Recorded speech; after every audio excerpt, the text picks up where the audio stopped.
Welcome to the Veterinary Pulse podcast. My name is Jordan Ben-Shia. I'm the Executive Director of the VIN Foundation. Veterinary Pulse is the heartbeat of the profession. Join us as we talk with veterinary colleagues about critical topics, from student debt to mental health, and share stories. Stories connect us as humans, as animals, as a veterinary community. This podcast is made possible through individual donors like yourself and our technology partnership with VIN, the Veterinary Information Network. Thank you for being here. This episode, we're having a discussion with Amber McElhinney, a second-year veterinary student at UC Davis. We take a deep dive into her pre-veterinary school strategy, from research to applications and interviews to the detailed financial implications, and what she wishes she had done differently. Thank you for listening.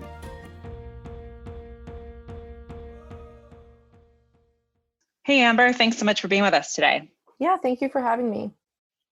Let's start with just a little introduction. Can you tell us just a little bit about yourself to begin with? Yeah, so I am originally from the Philadelphia area. I did my undergrad at the University of New Hampshire, and now I am a rising second-year veterinary student at UC Davis. Yeah, I want to go into equine medicine, and I've been doing some work for VIN this summer, and it's been great. Wonderful. Yeah, we're very excited that, a lot of, as we mentioned in a blog post that you recently wrote, that a lot of veterinary students' plans obviously shifted this summer. And so VIN and VIN Foundation have been working with students to provide other opportunities. And so it's been great to have you as part of the VIN Foundation team this summer, you and some other students, and we're hoping that will continue. So. Yeah, definitely. So how were you, is this summer sort of job how you were first introduced to the VIN Foundation, or have you heard about it before? Sort of, consciously, yes. This summer job is the first real introduction I've had to the VIN Foundation. I did actually use the cost of education map a lot when I was applying to veterinary school. I just don't think I ever looked at the top of the website to see what organization was actually putting it out. I think the link was posted in like a Facebook page somewhere, and I found it to be really helpful, but didn't realize that it was even from the VIN Foundation until I started doing work for you guys this summer. So, yeah. So when did you first realize that you wanted to be a veterinarian? I have wanted to be a vet as long as I can remember. I don't think I ever really had a good reason. Like, I can remember in kindergarten just always really loving animals, and in my head that equaled, okay, I'm going to be a vet one day. And as I got older, I definitely sort of questioned that a few times, mostly just because the more I researched it, the more I found out how difficult it is to get into vet school, even just to begin with. And then there's definitely a lot of challenges once you're even in the profession as well. But I don't know, I just always kept coming back to it. And I've always been pretty science heavy and really enjoyed medicine. And I've always wanted to work with horses. So here I am. Wonderful. So there wasn't really an immediate moment where it was your defining moment. It was more just since the childhood, you thought, loving horses and puppies was enough. And then you kind of had a more realistic view of that. Yes. There definitely was a phase in middle school where I thought I wanted to be a lawyer because I liked to argue with people. And then I quickly realized that would involve doing a lot of reading, very, very dry material. And so I was like, well, maybe that's not for me. But it was, never even really a serious consideration. I guess I was always a little bit afraid that I wouldn't be able to cut it. But the more I shadowed vets through undergrad and got a little bit more hands-on experience, the more I just sort of fell in love with the profession. That's wonderful. It's a great profession in a lot of ways. So how did you start your veterinary school research? So I started probably actually a bit late in the game. From the beginning of undergrad, vet school was always the plan, but I know some people who, grow up in a certain area and are dead set on going to their state school or really, really like a certain school for a certain reason and are always set on that. I really never had any ideas. I mean, I'm from Pennsylvania, so Penn was sort of always on my radar, but not necessarily in like a diehard kind of I have to go there sort of way, which obviously I didn't wind up there. So, but yeah, so I started actually probably researching schools my junior year of college. So like the year right before I actually was going to have to start applying. And the advice everyone gives you is sort of, well, pick a place that you want to live for 4 years, because it doesn't really matter where you go. Like, you're going to get the same quality of education at pretty much every vet school in the US, which is great advice if you're somebody who has a place they really want to live for a few years. But again, that just wasn't really me. So, I mean, I did wind up applying mostly to Northeast schools, I think just because that's what I was more like. I'm from the Northeast. I was more comfortable with that area and a bit more familiar with sort of the reputations of some of those schools. And then I also tried to look at, as much as you can, it's kind of hard to find this information, but because I want to go into equine medicine, I tried to do a bit of research into what schools had good equine programs, or, good hospitals that saw a decent amount of equine caseloads and stuff like that.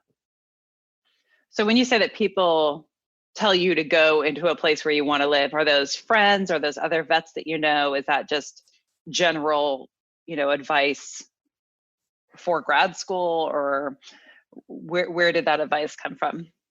For me, it mostly came from undergrad professors. I was really lucky in undergrad to have a few different professors who were great mentors to me and very helpful along the process, both my actual academic advisor and other professors who were very helpful. But one of them, she was an equine surgeon, and then was teaching some of our, we had a strong animal science program. So we had some equine specific classes at my undergrad that she would teach. So she was a vet, but I didn't meet her through a veterinary capacity. So she was one. And then just other professors who had students go into vet school after undergrad.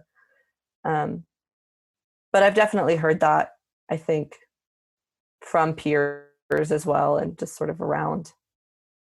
So what resources did you find helpful once you decided, okay, I want to go to veterinary school? Like, you decide, okay, I want to go to veterinary school. What was your first step? First step, once I knew I really wanted to go, was just to try to make sure my grades were where they needed to be. And then once I was actually working towards the application itself, first step, I mean, just a lot of Googling, trying to look at the websites of different schools and see if they had any sort of statistics on who got into vet school, or like what sorts of experiences those people had. The AAVMC, which runs VMCAS, the application for vet school, has some good resources on their website for just trying to compare different statistics about the schools and cost and stuff like that. And then also, yeah, like I said, your cost of education map was really helpful in me trying to actually plan out where I wanted to apply and how much money I was willing to potentially spend if I were to get into vet school. Yeah, that should be a big consideration for people when they're looking at veterinary school, because it does have a really high price tag. Choosing which school you go to, which school you want to come apply to, can possibly save you hundreds of thousands of dollars. So it's definitely a big decision to make. Yes. Did you find yourself, did you join like the APVMA Facebook group, or look on Student Doctor Network, or were there other websites that you used or groups that you used to sort of help gather information from other pre-vets? Yeah, I was pretty active on the APVMA Facebook page. I never used Student Doctor Network. I had friends who were applying who really, really loved it. But honestly, I was so busy in undergrad and while applying that I was able to get everything I needed out of the APVMA page. So I just never put in the time to explore Student Doctor Network because I didn't feel like I needed to. But yeah, APVMA was definitely very helpful. I was not super active with APVMA as an organization throughout undergrad. Like I was in my pre-vet club, but I never went to the symposiums or anything. But yeah, that Facebook page, just being able to post questions or read other people's questions and see some answers and be like, oh yeah, like I was sort of wondering that same thing. I found that really helpful. Yeah, we should say that the APVMA is the American Pre-Veterinary Medical Association, and we will put a link to that as well as the Student Doctor Network Pre-Veterinary Forum in the episode notes also.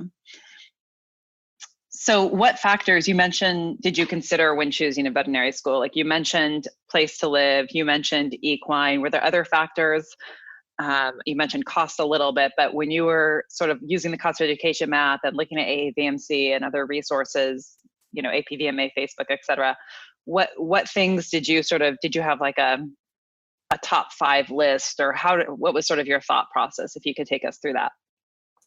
Yeah, so I guess as far as just choosing which schools to apply to, I had sort of a long list of about 12 schools, I think, most of which were, again, East Coast and just schools I was more familiar with and I knew had a pretty solid equine hospital and program in place. And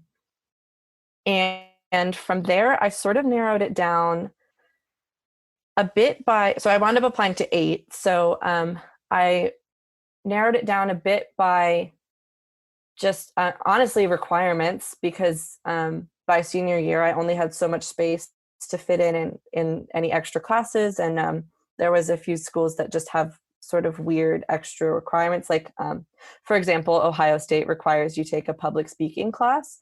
And I just didn't want to try to fit that in my last year. So I didn't wind up applying there. And there's a few schools that have, weird, they're not the only ones that require public speaking, but just like weird classes like that I hadn't taken or couldn't fit.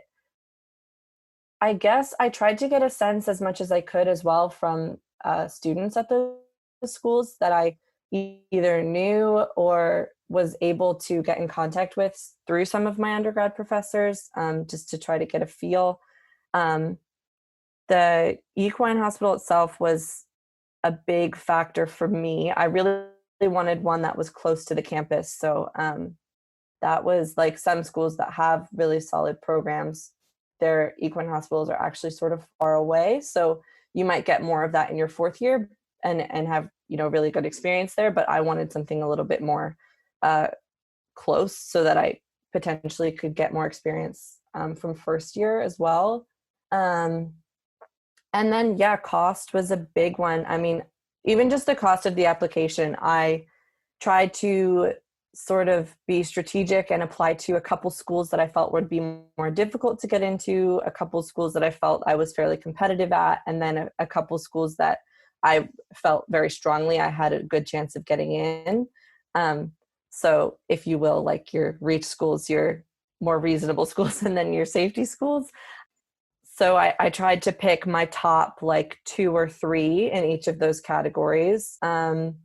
A lot of schools have supplemental application fees, so I tried to be strategic with not spending a ton of money. And so it was definitely a plus if a school didn't have one of those.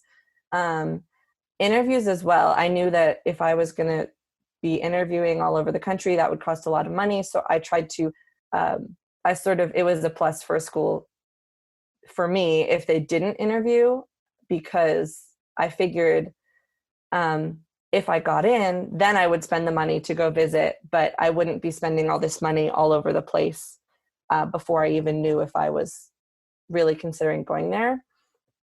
So I guess that was sort of how I narrowed down which schools to apply to. And then after I sort of went through the interview process and started getting acceptances, feel of the school was a really big factor for me, and trying to look into the curriculum as much as I could and figure out what I felt would be best for me as a student at that school, like what school's sort of philosophy would fit best for me. And you do a great job of breaking down a lot of the cost and some of your mindset in applying to the veterinary schools in the recent blog post, and we'll link that in the episode notes as well. So when you say cost was a factor, but you ended up going to Davis, which was definitely an out-of-state school. So what made you decide to go to Davis, and how did you weigh that cost-benefit analysis? Yeah, so I guess actually another factor I forgot to talk about was that some schools allow you to establish residency for tuition purposes, and Davis is one of them. I applied to a few schools that allow that. So that definitely makes it more financially reasonable to attend. Also for me, like my in-state is Penn, which is they don't really, it's not that much cheaper if you're in-state. It's not like true state schools where your tuition is about half. So that was also a factor for me. Like if I was from another state where my state school would have been substantially cheaper for me to go to, that might have, swayed me in a different direction. But Davis is actually going to cost me less money than Penn would have. So in that way, it was still a bit of a financial decision to choose Davis. And yeah, I guess North Carolina State is sort of known for being the cheapest vet school in the US, and I was definitely considering them. But I visited both, and I really I felt everyone at Davis seemed happy when I was here, and the financial difference to me seemed just worth it to be at a school I thought I would be happier at, because it is 4 years of your life, and it's a very, very stressful 4 years of your life. So anything you can do to sort of mitigate that, I think, is worth it.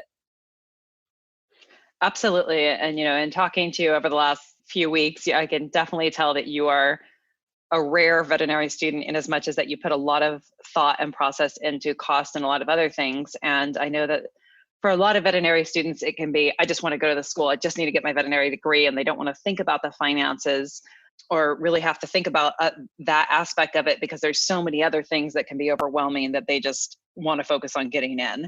What would you say to those veterinary students that sort of feel like they don't want to focus on the cost, or that it's just too much to think about that aspect and they really just want to go to the first school that they get into? I guess I would say I totally get it. I mean, I was always in a position where I was going to vet school. Like I did not want to take a gap year. I didn't want to only apply to like a couple and then, see if I got in, and if I didn't, it wasn't a big deal. Like, wait, so hence why I applied to 8 schools and not like 3. But at the same time, it is such a huge financial investment that I think if you have options, I guess is really what I'm saying.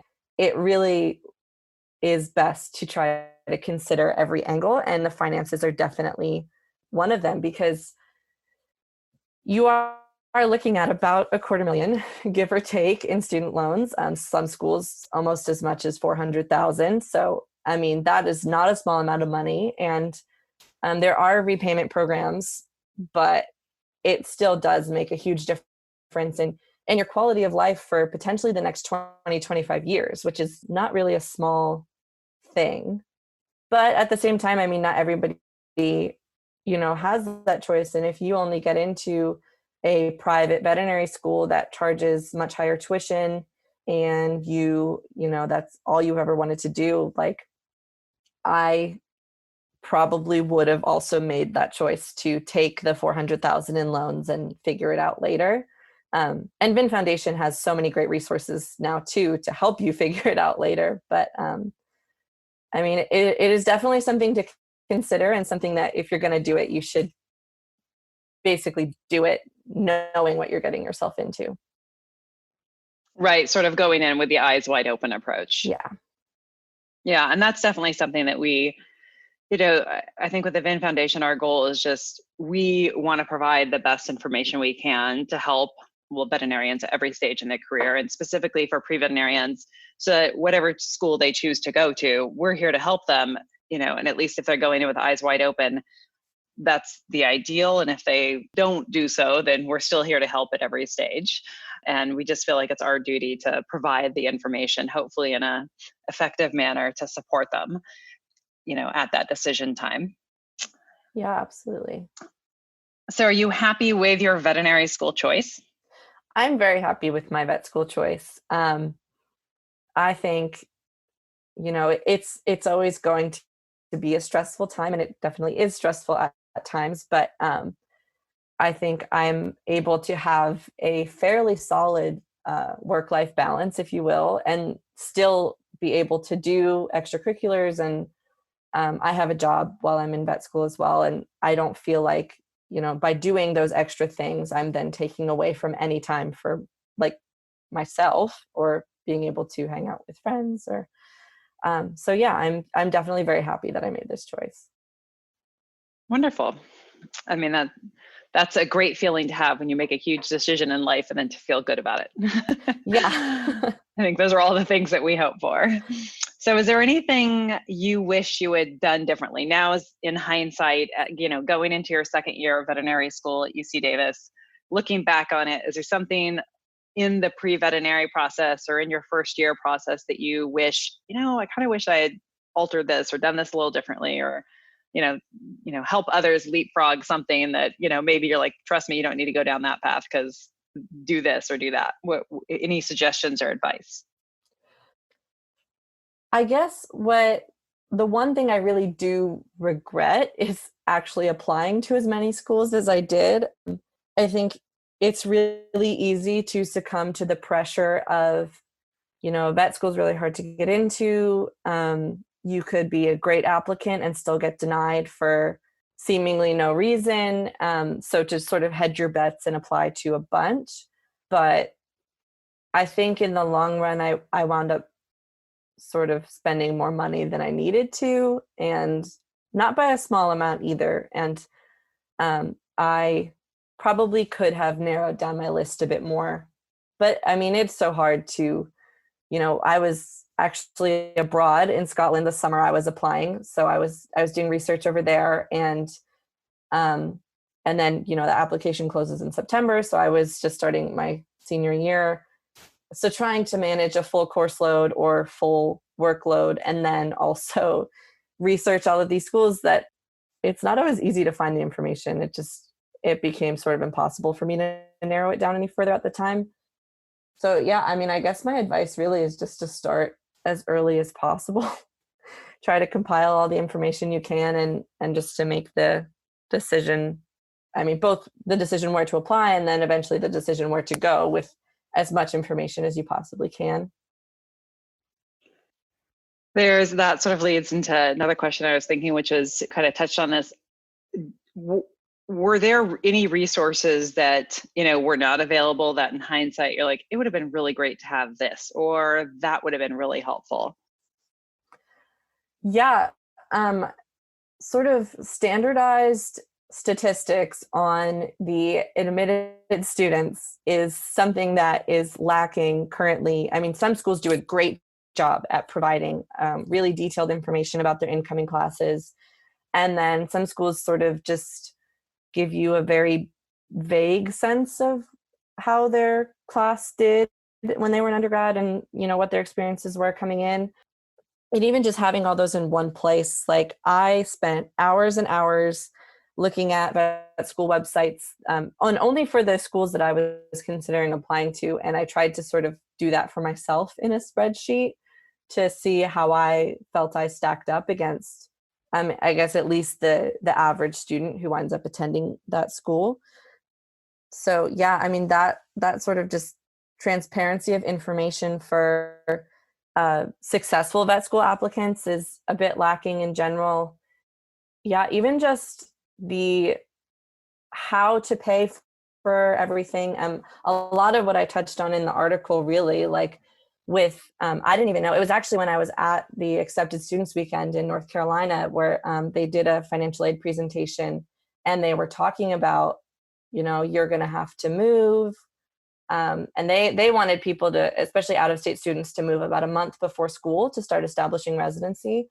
So just the cost of moving and, putting money down for an apartment and all of that, like a month or so before I would even see any money in student loans. So just sort of transparency on that whole financial process. And also, it was that same presentation where they even mentioned that there were repayment programs that would make it more feasible to repay your student loans. It's not like you're automatically forced into 10 years of repayment. And by the way, you have to live in a box to afford that. So those are both great things to know. And I think that's what turns a lot of people away from veterinary medicine, is just not being willing or able to spend that much money, and then with not a huge financial return. I mean, vets don't make nearly what medical doctors make, but we have about the same debt load, so just knowing that there are options for that. VIN Foundation does a great job of trying to explain that, but I find it's still hard as an undergrad to even find those resources or know what's going on. Yeah, I think that's a really good point. Finding a way to get that information. That's something that we definitely struggle with, is that we want to get more information out to pre-vets in undergrad. And if there's anyone listening that has great access to those people in the undergrads that can share that information, please reach out. So now that you're a veterinary student and you're going into a little bit of an unparalleled type veterinary school situation this fall, are there any resources that you feel would be really helpful? I mean, we did a COVID impact survey a couple months ago, and we saw that definitely mental health is something that a lot of people, based on those that responded to the survey, veterinary students were struggling with, an increased stress, feeling overwhelmed, et cetera. So that's definitely one aspect of it. But are there any, as you're kind of in this stage now where you are there things that you think, it would be really helpful if this was around, or if we knew about this, or are you having a hard time finding information in one area or another? So I guess the biggest thing that has been helpful is knowing how student loans are being affected right now. So that, interest has been suspended through September, and the interest rates for next year went down, I think about 2%. Interest rates are extremely low. Yeah. Yes. And so I actually learned about that through Dr. Tony Bartels, who does, a lot of the financial sort of counseling and stuff for VIN Foundation. He did a talk for our VBMA in, I think, April or May. They did a talk with him about student loans, and he brought that up. And, looking into it, a lot of that information is included when you start running through, if you do any of the student loan simulations or estimators on the VIN Foundation website. But I mean, that wasn't advertised in my school that those things are happening. VBMA, I guess, is trying to put that stuff out there. But yeah, just knowing how COVID is affecting the finances has been huge. And I don't know that I have a suggestion for how to make that a bit more well known, because it was sort of coincidence. I wasn't even intending on going to that Zoom talk, but my roommate, knew Dr. Bartel's name and was like, every time he talks, it's really good. He really knows this stuff, and I always get something out of it. So she put it on in the living room, and then that actually was probably the best VBMA talk I went to all year. So that's great. You were pretty much forced to attend. Yeah, pretty much. Well, the VBMA, we should say, is the Veterinary Business Management Association, and they do a great job there in all the veterinary schools and focus on really business-focused topics. And yeah, Dr. Tony Bartels does give a lot of talks on student debt and debt education, and we collaborate a lot with the VBMA, and they're a great resource as well. I will also put the link to their website in our episode notes as well. So thanks for that feedback. We really appreciate it. So one last question that I tend to ask people on the podcast, which you probably heard if you listen to other episodes, but do you have a secret talent or something that you love to do that other people might not know about? Oh, that's a hard one. I don't know that I would call this a talent, but I do like to bake a lot. And, like everybody else with COVID, I decided to take up some bread making. So I sourdough? Yes, sourdough. Of course. I made my own sourdough starter, which took me 2 weeks of just like feeding it every day and trying to wait for it to bubble in my windowsill.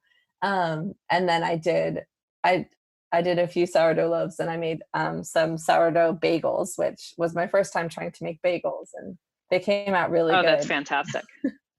I've actually somehow been really busy this summer since that, so I haven't had time to keep going with it. Well, Amber, thank you so much for everything that you're doing. We really love having you, help the VIN Foundation, and your blog post was great. I hope others go and read it. And thank you so much for sharing your experience with us and being willing to be open and share what you went through so that others can hopefully learn from you as well. Yeah, thank you so much for having me. And I hope that my little sliver of advice can be helpful at least to somebody.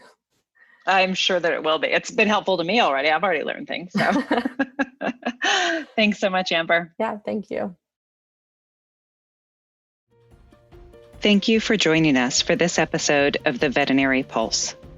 Please check the episode notes for additional information referenced in the podcast. If you enjoyed this podcast, please follow, subscribe, and share review. We welcome feedback and hope you will tune in again. You can find out more about the VIN Foundation through our website, vinfoundation.org, and our social media channels. Thank you for being here. Be well.